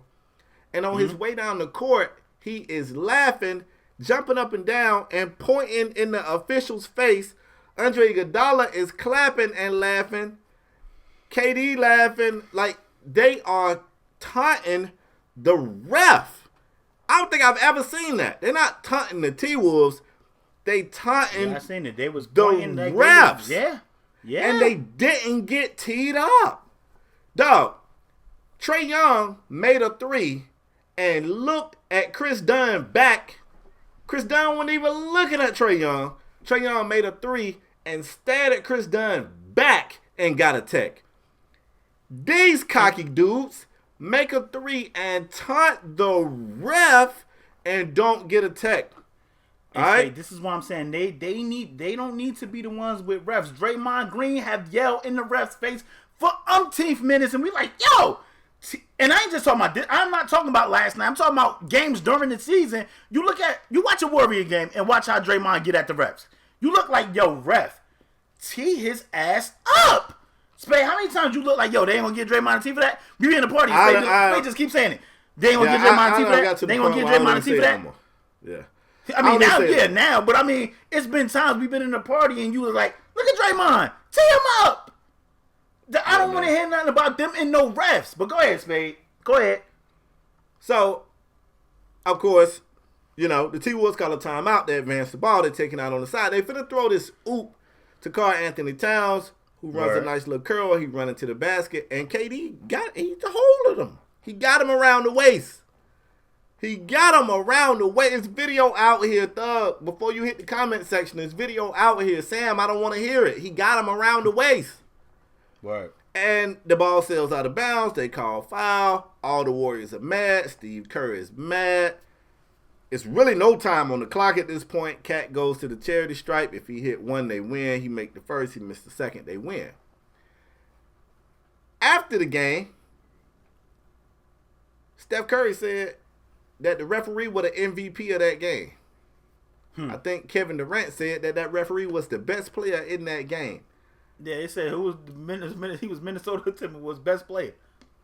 And the comment that really got me, they said, Steph, after you made the three to tie the game up, you guys was kind of taunting, and I think that three was made in overtime. It was a double overtime win, so don't quote me on. I don't know what quarter all this mess happened in. I think it was a double overtime game though. It was. It said after you hit the three to tie the game up, you guys seemed to taunt the ref. Do you think the call at the end of the game was payback for the way you guys acted? And Steph said, if it was, then that's what we talking about. He should be able to do his job without letting his emotions get involved. What? You was just your emotions got involved. You was just in his face pointing. So you can get your emotions involved, but he can't? What? Dog, what? And Kevin Durant said, and I quote, I didn't push him. I didn't grab him. What? We can see you grabbing him. You have your hands on his waist. If you ain't grabbing him, you line dancing with his ass. Either way, it should be a foul. You either grabbing him, which is a foul, or you line dancing in an NBA game, which should be a foul. Because I don't want to see you line dancing. I gotta admit, I watched a lot of basketball. I haven't seen a team taunt a ref and not. I ain't never seen that, bro. I've never seen that. And the Warriors, man, they so cocky, dog. And they good. I get it. The Warriors are good. They're a great team. Probably one of the greatest teams ever assembled. And for the most part, they did it the right way through the draft. They built. Shout out my boy Mark Jackson, who said that Klay and Steph was the best shooting backcourt in the NBA before they was the best shooting backcourt in the NBA. Mark Jackson saw that. He saw that. And as much as I want to like them, they so cocky, they so arrogant that I can't rock with them, bro. I cannot rock with them. You cannot taunt a ref. You can't laugh and point at a ref face and jump up and down and then accuse him of getting his emotions involved. Come on. They got to stop, bro. It baffles me like they ain't never been in the NBA before. They got to stop, bro. Look, it baffles me. I ain't even finna go into it. They got to stop. They better be lucky I'm not a ref, because if I was a ref, as soon as I'm throwing the ball up after the tip, I'm blowing the whistle right at the tip. Right at, so I don't care about possession. I'm blowing the whistle. You want to know what I'm doing, Spade? I'm teeing Draymond ass up. Right there. I'm setting the tone early. I'm doing it. I'm teeing up. First of all, somebody from Minnesota got 3 free throws. I'm teeing up Steph. I'm teeing up Iggy. And I don't know who the third one was. I don't know if it was Dre or KD. But I'm teeing up all 3 of them that came over and laughed and pointed in my face. You cannot do that. You can't do that. And I know somebody gonna cake. The parents, they gonna cake. Talking about last night. I'm talking about game 1 of the season. I'm a ref. I got a Warriors game. I'm throwing the ball in the air. I'm teeing up Draymond ass. I'm setting the tone from the rip. Draymond take that shit to them other officials. I'm not the one. I'm not the one. Golden State got it. Come on, man. And then I'm not the one tonight. The parents, I'm even a little upset with Kerr. I get it. If you want to say it was a questionable call, I heard the commentators like, well, I don't know if Cat even could have caught it. Like, that ball looked like it was 10 feet over his head. Well, we'll never know if he could catch it because somebody had their hands around his waist. I don't know. Maybe he could have caught it. Maybe he couldn't have. I don't damn know. I don't know. And this ain't pass interference in football. It ain't like, oh, that ball was too high, so the pass. I don't know. I don't know. But for Steve Kerr to not come out and hold his own guys accountable for the way they acted to that referee, I don't like that. I don't like that. That means that cockiness and that arrogance go all the way up to the coach. As a coach, I like to see a coach come in and say, I'm going to talk with my guys, because even though we felt like the officials weren't on our side, even though we felt like some plays didn't go our way, I don't expect my guys to behave that way. And I know Steve Kerr ain't they daddy. Somebody going to say that. I get it. But LaParis, I ain't like that, bro. I'm going to keep it a stack. I didn't like that. I was watching that like, man. And I hate to be this guy, LaParis. I hate to be this guy. Go ahead. But I got to do it. If LeBron James did that shit to a ref, bro, your internet experience would be plastered with just LeBron ain't shit. Jordan would never do that. LeBron's not a leader. He's not classy. He's a thug. All of those key words would have been all over your damn timeline on Instagram, Twitter, MySpace, Facebook, Snap, Kick, Vine. WhatsApp. You name it. You name Tinder. it. All that shit, bro. Pinterest. All that shit right there. All of that shit. I'm going to keep it a stack, bro. Ain't no way, Bryant. Come on, dog. I want the Warriors to stop. I'm tired of them. Don't worry, bro. I think we are seeing the end. Good riddance. I think we are seeing the end. Good riddance. I think we are seeing the end. And the crazy thing is, man, they're a good ass team, but people don't like them because of the way they act. Like I'm saying, they think everything's supposed to go their way, and they don't do nothing wrong. All of them. All of them. I remember we had a conversation on this show maybe about 2 years ago, and people were saying, "Oh, this guy's cocky, but Steph ain't cocky." What? You remember that state? Yeah, they said Steph is humble. I was like, what? What? And the crazy thing is, you was like, he got a right to be cocky the way this dude spray up. So if he cocky, but don't hit us with the, oh, this guy don't, he's just a hump. Nah, man, this kid cocky. The whole team. And I'm glad you said that, because I did say that. Steph got a right. Look, man, if I was a three-star kid out of high school, can't even get recruited by the schools I want to go to. Yeah, went to Davidson, let's be honest. Now, Davidson has kind of turned into a solid program, but let's be honest, wasn't nobody checking for no Davidson before Curry went there. Nah, fam. And he got every right to be cocky, but I got every right to not like his cockiness. Word. And I'm going to tell you something that's weird, bro. I've always said this. Confidence and arrogance, man, they very close. They very close, man. They like Caprices and Impalas. Or they like, you know what I'm saying, Denali's and Suburbans. Like, them shits, they very, very close.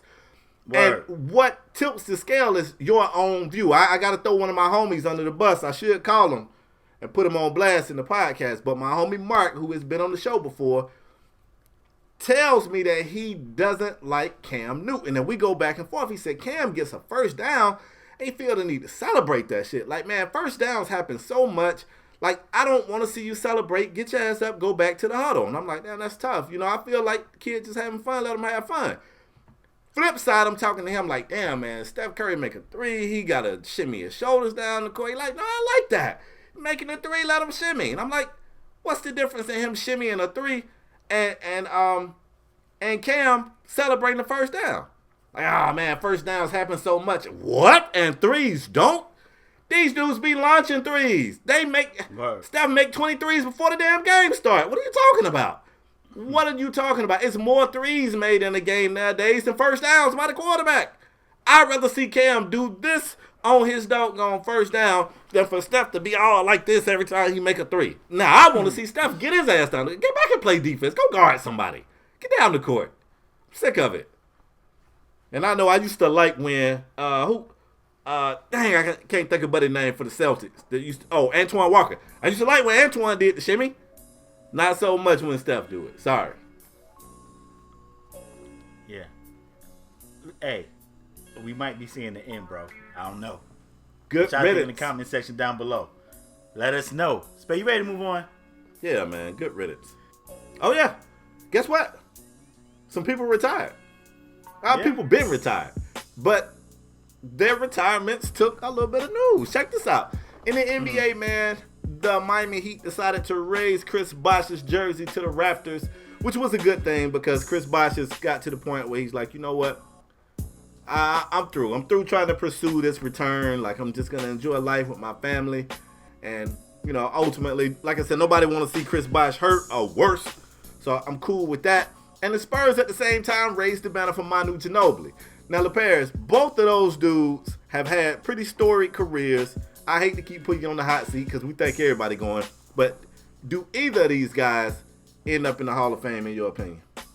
Both of them. I mean, it's the NBA. Everybody getting the NBA Hall. That's facts. Yeah, everybody. That's facts. I mean, they ain't even called the NBA Hall. Let me rephrase that. The Naismith Hall of Fame. Everybody get in. Everybody get in that joint. So, yeah, definitely they get in. Both. your uncle Shannon Sharp got in a little trouble because he said that Kawhi Leonard was a better Spur than Manu Ginobili. Whoa. Oh, you don't agree? Whoa. You don't agree? Listen, man. Manu Ginobili was one of those guys. I don't want to say he's like Lou Williams, but Manu could have started if he wanted to. Manu realized, you know what? I feel like I can help this team, or maybe Pop put in his ear, yo, you can help this team better coming off the bench. But Manu hit a lot of amazing shots, hit a lot of clutch threes, made a lot of clutch blocks, made a lot of clutch free throws. He kind of, it's crazy because when it was like 6 man of the year, it was like Manu and Lou Will. Well, Manu, you know what I mean? Like Manu to me, I definitely think when it comes to Spurs, Spade, I would say if you want to put Tim Duncan over David Robinson, fine, maybe that's 1A, 1B. But Tim Duncan, David Robinson, I'm just running. I don't have the whole list of Spurs in front of me, but maybe you got to put Sean Elliott up there. You got to put don't say Tony Bruce Parker Bowen up there. And okay. you, I don't think you can have that without having Manu up there. Like Manu got to be up there too.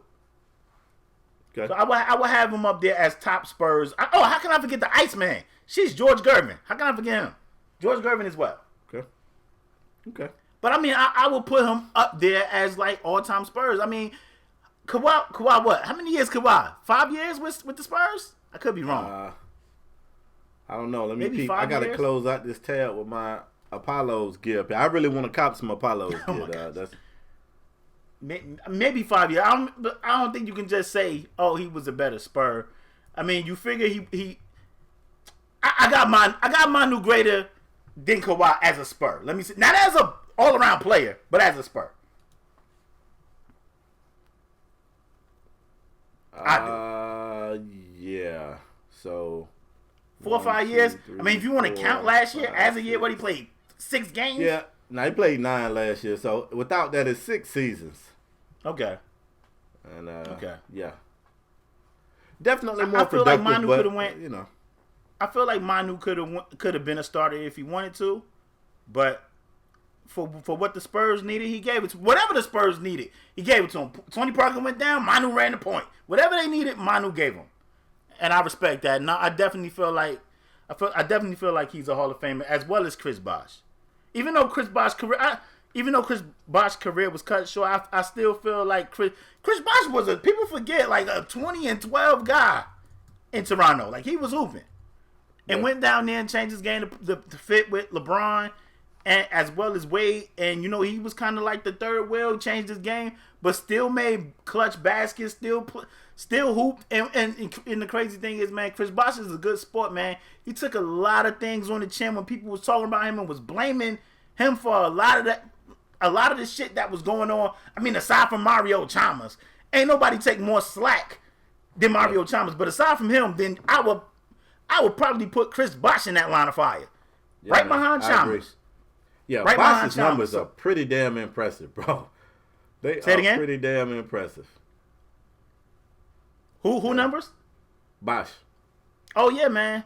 Yeah, definitely. Oh, you forgot to mention that Conor McGregor retired. I don't know if you want to spend any time on that shit. Yeah, let me just ask you quickly. Conor McGregor did announce his retirement from UFC. Did that shock you at all? Because for me, it didn't. Not at all. I don't know if shock is the word. Am I surprised? No. Shock? No. Because, I mean, you get this big money fight with Floyd. I kind of feel after the Floyd fight, Conor McGregor just been showing his ass. And crazy. It's crazy. And he probably been showing his ass before he got that money. But when you get a little bit more money, you can show a little bit more ass. And he been showing a lot of ass. Like, he just been an ass. And now you're in some other legal issues overseas that I don't even want to get into. But, I kind of felt like after that Floyd fight, he didn't even really want to fight anymore, in the UFC at least. There's been some speculation that maybe we'll get Conor Floyd too. But don't nobody want to see that shit. Nobody want to see that shit. Nope. So, I felt like after that Floyd fight and he got that penny, I didn't feel like he wanted to fight anymore anyway. Yeah, I'm glad you said that because that's exactly where I was going with it. Yeah, you in the UFC, you doing your thing. He the face of He was the face of the UFC. He ended up being a cover athlete for the UFC video game. He knew he was the guy, and his paydays was good, but it wasn't like great. You take that one, and I don't give a shit what y'all say. It's an exhibition fight to me. You take that one exhibition fight with Floyd, you make a crap ton of money, and then you got to look back at the UFC like, bruh, we getting pummeled in this octagon over here for way less money. I'm just not interested in it. And I actually said on the show after that, I was like, man, it's going to be tough for Conor to go back to getting your joints twisted the wrong damn way that God never intended for a fraction of the money that you got to basically run around and play around with Florida. Nah, man. Nah, that man 30 years old. He's got a kid. Nah, I'm not shocked at all. I'm shocked he hung around. And I'm going to even throw you another hot take. You say he been running around showing his ass ever since the fight. I think he wanted to get kicked out the shit. That way he still can talk his shit and be like, if they didn't kick me out, I'd still be kicking ass. Yo, He okay, said, damn. I see you. Okay. He said, I can't even do enough to get kicked out this shit. I might have to just quit. God dog. Like, it don't matter what I do. They just welcome me back. I done went out on a bus, bashed up windows. I done showed my ass. And they just keep welcoming me back. They will not kick me out. Damn it. I'll just quit. Kind of been wanted out. Some of that. He been wanted out. I'm with you. I mean, you didn't answer your own question though. Ginobili and Bosh, Hall of Famers. Yeah, simply because it's the Naismith. When I looked at Bosh numbers, man, Bosh numbers are impressive, man. And I really felt like in my mind I had Bosh only really shooting threes like that when he got to Miami. But he had a season in Toronto where he shot 40% from beyond the arc. I think he shot 34% from beyond the arc for a career. He averaged like 20 points a game for a career. His low season in Miami, where we know he was the third option, his low season in Miami was 16 a game. You look at Manu, and for Manu's career, he averaged 13 a game. I know he had a completely different role. He had a few seasons that he started. He was the starter down there for the Spurs, but in Greg Popovich offense with Manu with the Spurs, like that overseas shit count too. And they let Yao in for like 4 seasons in the NBA. So but I can't review his overseas season because I don't know shit about that. You know what I'm saying? Like, I get you. I understand that, but I'm just saying, like, that Hall of Fame. That it count that shit too. It count all that shit. Yeah. Like I said, I'm not saying he shouldn't be in. I'm saying when I look at both of their bodies of work, I'm more impressed with what Bosh was able to do. And that's no shade to Manu. Like, at one point in time, Bosh was responsible for carrying his own team and took his team into a postseason run where I think they fell at the hands of the Orlando Magic with Dwight Howard. That team was a really good team. So, again, no shade on Manu, but we never saw Manu have to be the man on the team and carry a team on his own merit. We saw Bosh prove that he could do that to a certain extent, and then we saw Bosh prove that he could fit in and be that utility knife that whatever the team needed him to be. And Manu, maybe if given the opportunity to be the man, maybe he could do that too. It's not his fault. We didn't get a chance to see him in that role. He definitely was that utility knife for San Antonio, and whatever they needed him to do, he did. So yep. I got nothing bad to say about either one of those guys. The cool thing was, I don't know if you heard Tim Duncan telling the story about Manu getting drafted. You heard that speech? No, what'd he say? It's pretty cool. He was like, every year, Pop is drafting people I never heard of, and I'm just trusting, I'm trusting Pop. And this particular draft he said something like, we get Manu Ginobli. He was just saying like nobody knew who the hell he was, and it was pretty dope to see Tim Duncan come out and show a sense of humor that we didn't really know he even had, but it's pretty dope. Tim Duncan retired might be more interesting than Tim Duncan as the player. Like, he is out there boxing. I think he got dreads. What's in his hair? Like, I was about to ask you what it was. I don't know what the hell it was. It looked like some New Jersey shit to me. I don't know. They don't rock hair like that. Hell nah. But Tim Duncan out there really turning into like Kareem Abdul-Jabbar. He doing yoga. Like, he really doing karate, kickboxing, all type of shit. So he might be more interesting. Retired Tim Duncan might be more interesting than playing Tim Duncan. He looking totally different. Shout out to them for getting their jerseys retired. You ready to move on? Yes, sir. Spade, I want to talk to you about the NCAA tournament, man. Spade, this probably been the most college basketball. I mean, probably because I've been betting on it. But this probably been the most college basketball I've watched this year in a long time. But I wanted to get your thoughts on the tourney, man. We seen some close calls for Duke. We seen Carolina get upset. We seen a lot of games come down to the wire. And listen, man, Purdue beat Tennessee. I mean, it's some things going on in college. You know, we haven't really been getting no Cinderellas. Like, usually it'd be like some small school we ain't never heard of. Like, you know, that push it to the Sweet 16 or push their team to the Elite 8. For the most part, all these teams that's left in the tourney was projected to be there. Maybe you want to argue Auburn, or you thinking Purdue maybe, but I think Purdue was the number 3. Auburn is number 5? Auburn won the SEC, so I mean, are they a 5? For the most part, all these teams, you be like, okay, I can see that why this is why they still here.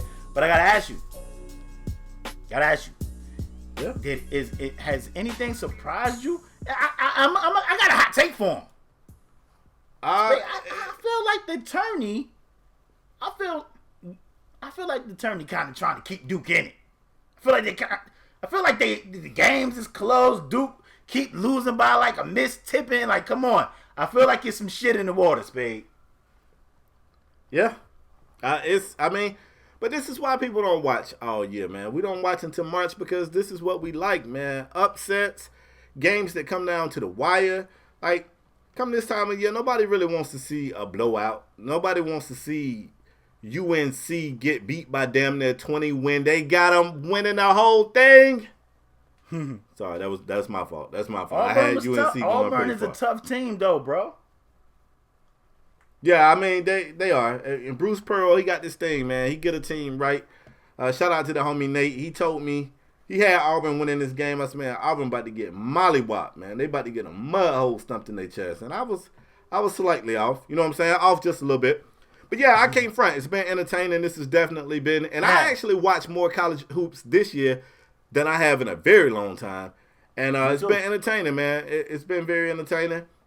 You know, I'm cool with it. I do feel like this, and I don't know, this might be a hot take, but I feel like this tournament has highlighted to me the value of Ja Morant. And you know, I'm probably gonna sound like a bandwagon jumper owner, but man, I feel like you gotta take Zion. One, that's pretty much a foregone conclusion. But man, I got Ja Morant being the number 2 person off the board. I'm putting him before R.J. Barrett and Cam Reddish and whoever else you can name. Yeah, me too, man. I said, Spade, we had a conversation often, and we was talking about, like, do you take Zion number 1 if you say somebody like Phoenix, who needs a point guard and probably really don't need Zion? Like, if you look at their roster, you could be like, they don't really need. I mean, you take Zion. We both agreed there. You take Zion number 1 and you just figure it out. We agree there. But, you know, it just because I told you. I said, man, listen, if the Bulls get the number 2 pick, I wouldn't mind taking Ja Morant. And then what you say, he was like, so we just getting rid of Dunn. It ain't that we necessarily getting rid of Dunn, but we, you know, Ja Morant got that Derrick Rose special, I feel. Like, I feel like he's special like that. And I think he can shoot better. So, Dunn? No, then Derrick Rose. And Derrick Rose was an MVP. I think Morant got that Derrick Rose type of special. And I feel he shoot better than Rose. So, I wouldn't be mad with the Bulls taking Morant number 2. I damn sure don't want to pay. You know how I feel about Barrett. I'm sorry. Yeah. I'm not a fan. I'm sorry, y'all. And the crazy thing is, I was looking for somebody in the comment section to be like, oh, well, Barrett do XYZ. Well, when I was going on my little rant about him, and I didn't get any of it. I didn't get any pushback. So maybe nobody like that kid. Well, they like him. They relax. People like him. Spade, I didn't get any pushback though. No pushback. Well, you know, people know you a little disgruntled, man, so they just kind of let you rant. And I'm not saying he's a bad player. I'm just saying something about his game I don't like. The same thing with Brandon Ingram. I think Brandon Ingram had a good ass season this year. It's just something about his game I don't like. But I mean, Spade, this tourney. Spade, let me ask you. You got Duke winning it all now because you had Carolina. Now, I still think the same thing that I thought was going to keep Duke from winning it, I think is going to keep Duke from winning it. And if I'm a coach and I'm game planning against them, I'm just guarding the paint and I'm making them shoot the 3-ball. I'm making them shoot the 3-ball, and I don't trust that those guys are going to shoot consistently enough to beat me. That's my game plan. And I think the outside shooting is going to cost them. I've been saying that since the start of the tourney, and they have proved me wrong, but, man, they have escaped game after game. They escaping. Word. And who knows, maybe they can escape their way all the way to a championship. But I just think that outside shooting is going to end up being the death of them. I mean, it's been close for the past 2 games, man. I mean, woo, it's been real. I mean, a tip-in, like both games. So they've been lucky, and you need a little to win this shit. You need a little luck. You do. Same thing with your bracket. You need a little luck with your bracket. Yeah, I had none. You need a little luck with your bracket, but this been the most college basketball I've been watching, and I've been shocked. I've been shocked because it's been engaging. I've been locked in. Okay, this has been a good game. It's been some really good games. Yeah, it has. I want to know. We're gonna post this show. I want to know, who do you guys have winning it all? Watch it be 100 Dukes. Everybody gonna pick Duke. I'm still taking the field. I'm not picking Duke. I'm still taking the field. Y'all better watch out for them Zags. That's what y'all better watch out for. And man, it's crazy because every year that I put trust in Gonzaga, they broke my heart. And I was like, nah, I'm not rocking with the Zags. And look at them. Now y'all want to be, all right, I see how y'all doing. Okay, all right. It's crazy. Let's wrap it up, when everybody was slurping Duke, I was like, man, Duke could get to the championship and lose to the Zags. I wrote that on Twitter, but when college basketball first started. Yep. We'll see what happens. All right, bro. Let's bring them home, man. Last segment of today's show. We call this segment Strong Arm Performer of the Week. It's dope. I like it. Players love it.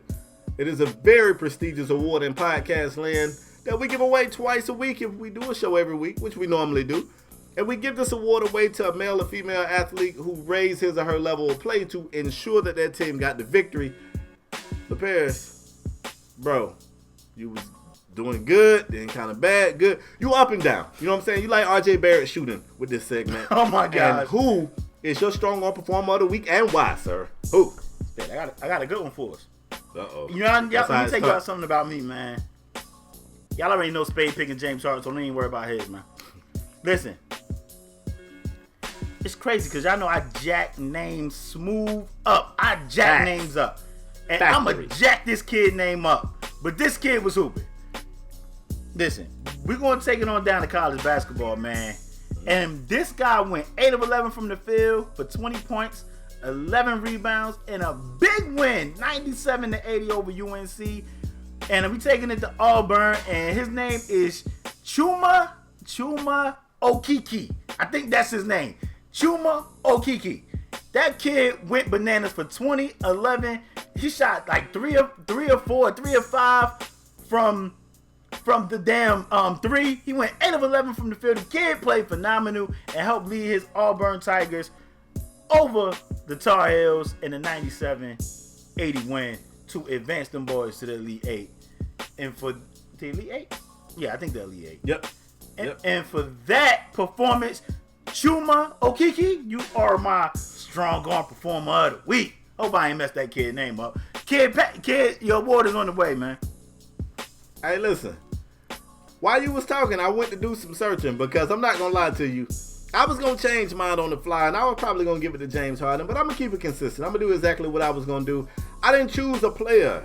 Even though we said it goes to a player who raised his or her level of play, I decided to call a bit of an audible. And I want to give my award to the entire Auburn Tiger team, including Bruce Pearl. Because this team came out, they were fire hot. They shot 46% from beyond the three-point line in this game. And they couldn't miss. It was crazy. I was watching this game. Like, at some point, LaParis, they were just throwing shit up. I'm convinced. They were just throwing shit up. Just throwing it up. And the shots was going in. Bruce Pearl got them boys hooping.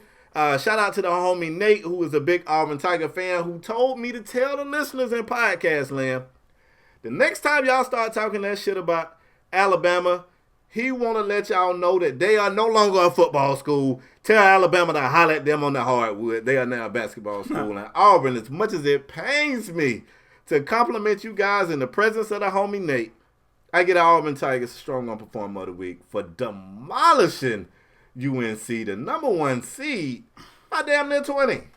I was shocked.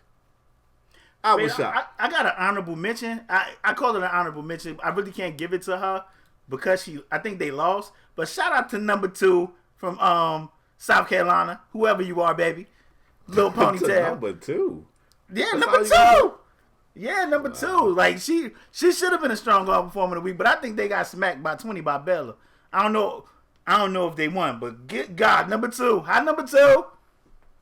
I mean, if we doing honorable mentions, it was the number 2 for Baylor that I know at the half had her career high, and I don't know how she finished out, but she was getting buckets. You talking about Afro Puff, Lady of Rage?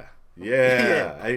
Afro we Puff. were watching today, y'all. We was watching. We was watching. We was watching today. So y'all better go check out the number 2s from Bella and South Carolina. Support anybody listening sports, to the podcast that's a supporter of my gaming channel, y'all know number 2 is my jersey number. Anybody who rock number 2, I feel like it's an ode to me. I feel like they're a supporter of mine, and quite naturally, I am a supporter of them. All you gotta do is rock number 2. I'm a fan. The parents, take us home, bro.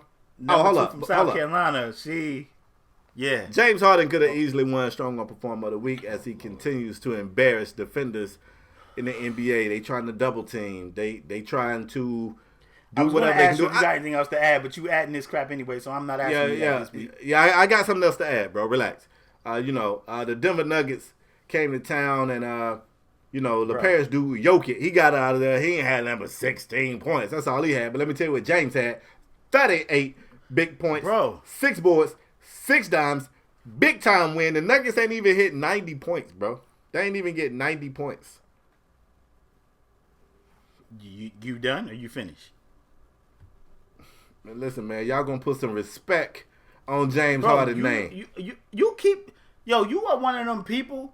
You are one of them people that's like, they ain't giving James Harden no. People respect James Harden. You don't. You're one of those guys like the Patriots. They don't respect us. Yes, we do, bro. Y'all just won the Super Bowl. Y'all not underdogs. Y'all are favorites. Bro, you don't. Who? Did you mention James Harden gave the Spurs 61? For what? For what? I know you're going to do it. I don't get a chance to give James Harden Strong Arm Performer of the Week. You had a chance today, bro. If I curve my lips to say James Harden Strong Arm Performer of the Week, he going to have 2 damn awards a week. Technically, you have a chance every week because you go first. I give you the opportunity and I said, to do the right thing. If I give it to him, he's going to have 2 awards for the week. You want to come out and give it to somebody's name you don't even know, to number 2. Whoa, that she lost. She can't have it, but she should have been Strong Arm Performer of the Week. Good God. Hey, Ponytail. Listen. Take us home, bro. Listen. When you self-incriminate. We want to thank y'all for tuning in to another episode of Strong Arm Sports. As usual, if you new here, bang the subscribe button. If you're a regular, hit the like button. Hit that bell. It's a little bell up there. You can hit that bell. It sends a notification to your mobile device to let you know that it's a new episode uploaded to our YouTube channel. If you don't want to see 2 dudes arguing in a box, it's okay. We got audio podcasts everywhere. SoundCloud, {POTOmatic, iTunes, Spotify. We are everywhere. There's no reason why you guys should ever miss a show. We cannot thank you guys enough for your continued support. Leave your thoughts down there about everything we talked about. We'll see you guys next episode. We out. Peace.